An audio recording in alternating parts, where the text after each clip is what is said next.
اس وقت جناب میں موجود ہوں ایک ایسی شخصیت کے پاس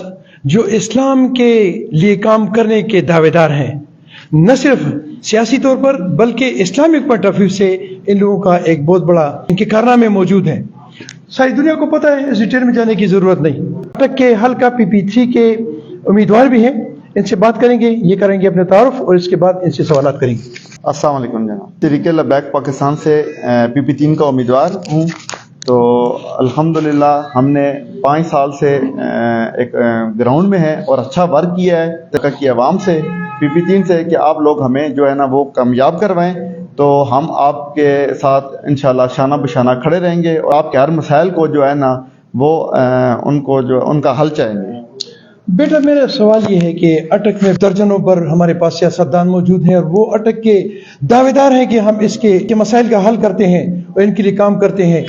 آپ کیا سمجھتے ہیں کہ اگر آپ الیکشن میں کامیاب ہو کے آتے ہیں تو کیا آپ اٹک کے عوام کے مسائل کو حل کریں گے؟ جی بالکل، الحمدللہ 75 سال سے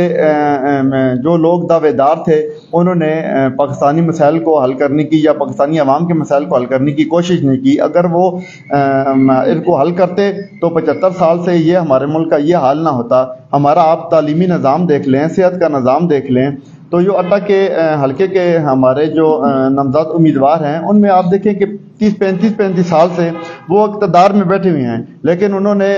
پاکستانی عوام کے لیے کچھ بھی نہیں کیا، ٹھیک ہے نا، اور نہ ہی اپنے حلقے کی عوام کے لیے کچھ کیا ہے، نہ ہی ہمارے پاس اچھے سکولز ہیں، نہ ہی کوئی اچھے ہاسپٹل بنائے ہیں انہوں نے۔ جو ہمارے حکمران ہیں وہ 75 سال سے کوئی ایسا ہاسپٹل نہیں بنا سکے جہاں وہ اپنا علاج کروا سکیں۔ انہیں علاج کروانے کے لیے بیرون ملک جانا پڑتا ہے، تو پھر عام عوام کی بات وہ کیسے کرتے ہیں کہ وہ ان کے اچھے مستقبل کے لیے کچھ کام کر رہے ہیں؟ بیٹا ہمارے پاس غیر مسلم کمیونٹی بہت سارے لوگ موجود ہیں، کرسچن ہیں، ہندو ہیں، سکھ ہیں۔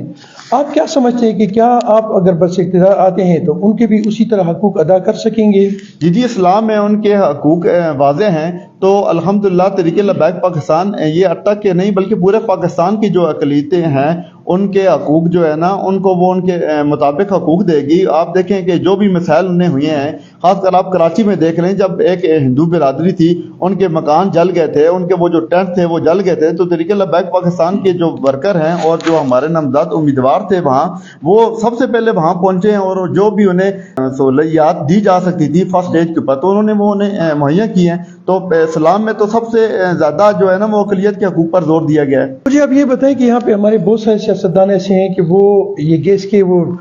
جو کوئی سسٹم لگاتے ہیں اور پھر لوگوں نے ہار پہناتے ہیں اور وہ دعوے کرتے ہیں کہ یہ گیس ہماری پوری ہو جائے گی، لیکن گیس نکلنے والی جگہ بھی اٹک ہے اور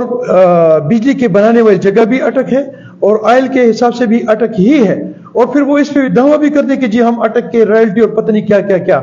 لیکن تاحال ایسے 70 سال میں ایسے ہوا نہیں ہے۔ آپ کیا سمجھتے ہیں کہ اگر آپ برس اقتدار آتے ہیں تو رائلٹی دلوائیں گے، یہ بجلی اور یہ گیس اسی طرح آنکھ مچولی کھیلے گی جب جیسے اب کھیل رہی، یا بعد میں کچھ بہتر ہونے کے امکان ہے؟ نہیں الحمدللہ ہم اس چیز کو بہتر کریں گے۔ تحریک لبیک پاکستان کے جو آئیں گے اپنا نمائندے وہ کامیاب ہوں گے تو وہ اپنے نام کی تختی نہیں لگائیں گے بلکہ وہ اپنے کام کو اوپر زور دیں گے۔ جو 5 سال میں جو دیکھ لیں ہماری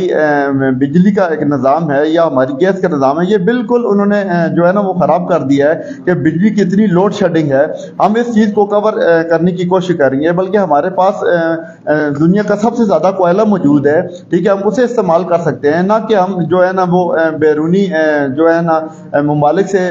قرضے لیں اور ان کی جو ایک ہدایت یافتہ کچھ چیزیں ہیں اس کے اوپر ہم پاکستان کے اوپر جو ہے نا وہ لوڈ شیڈنگ ہو یا کوئی ایسے ٹیکسز ہو وہ لگائیں۔ ہم گیس کا نظام بہترین کریں گے تاکہ لوگ اپنا کاروبار یہاں کر سکیں، ہم بجلی کا نظام بہتر بنائیں گے تاکہ لوگ فیکٹریاں چلا سکیں، انہیں یہ دقت نہ ہو کہ جو ہمارا 8 گھنٹے کا جو ورک ہے اس کے مطابق انہیں جو ہے نا وہ بجلی نہیں دی جا رہی۔ ہم تو کاروباری ہو، صنعت کار ہوں، جتنے بھی لوگ ہیں انہیں ہر چیز جو ہے نا وہ مہیا کریں گے۔ اس وقت بیٹا ہمارے ہاسپٹل جو ہے اس میں 60 ڈاکٹرز کم ہیں اور ہمارے 1122 کے جو ادارہ ہے اس میں 120 بندے کم ہیں، اور ہمارے ہاسپٹل کی پوزیشن یہ ہے کہ ہمارے ہر دن ایک نہ ایک بچہ ہم پنڈی ریفر کر رہے ہوتے ہیں۔ کیا آپ یہ سمجھتے نہیں ہیں کہ یہاں پر ہمارے پاس ایک ٹیچنگ ہاسپٹل ہونا چاہیے تاکہ ہمیں یہاں سے بندہ ریفر کرنے کی ضرورت ہی نہ پڑے اور ہمارے بچوں کی اس میں بھرتیاں بھی ہو جائے اور یہ سروس ان کے چولہے چل جائیں؟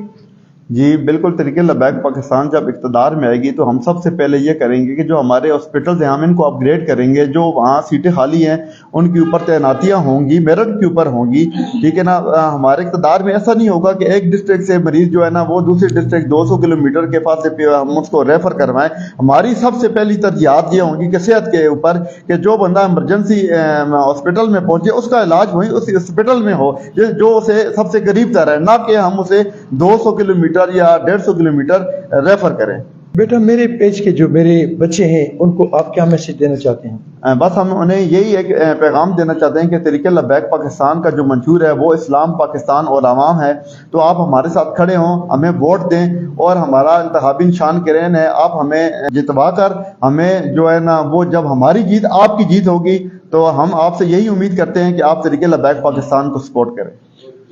جناب ایسے ہے کہ میرے ساتھ ایک اور بچہ بھی موجود ہے، ان سے تعارف لیں گے اور پھر اس کا میں اینڈ کروں گا۔ جی آپ کا بہت بہت شکریہ کہ آپ ہمارے اس تحریک لبیک پاکستان مرکزی دفتر ڈھوک فتح اٹک میں آپ تشریف لائے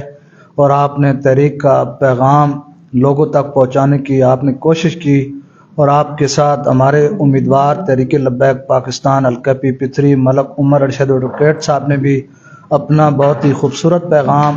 اپنی اٹک کی عوام تک پہنچایا۔